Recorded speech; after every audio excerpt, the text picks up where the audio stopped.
Good morning, students. Today we'll be doing the exercise of the poem The Ant Explorer. So, the question number 5, get ready with your book.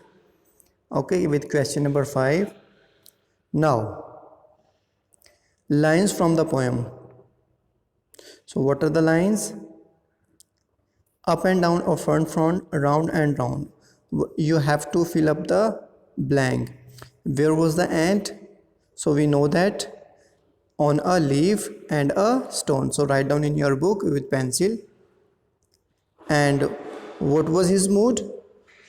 He was excited and determined to explore.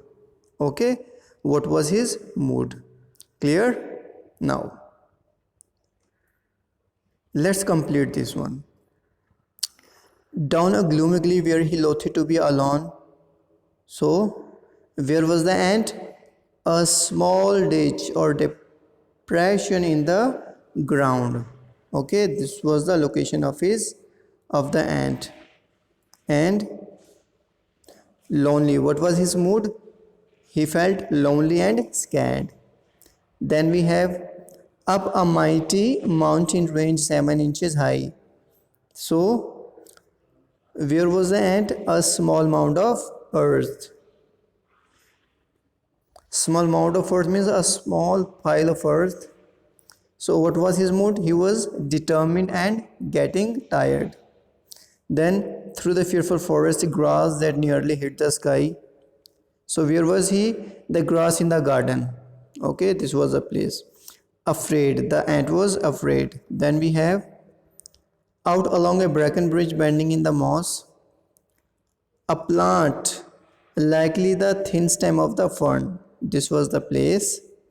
And afraid. The ant was afraid and tired. Till he reached a dreadful desert that was feet and feet across. What does it mean? So the place was probably a path or road. It was probably a path or road. So what was the mood? He was tired and homesick. So he was missing his home. It was a dry desert, deserted desert and a trackless land to tread. So what was the place? Possibly a paved area with no grass or mud. And what was the mood? He was tired, homesick, wanting to go back. Okay. So the next one is graphic organizers. You just need to organize a story. Okay, I have already made you understand the summary, everything. So you just need to organize. So dramatic beginning. How will you start it? The little ant sets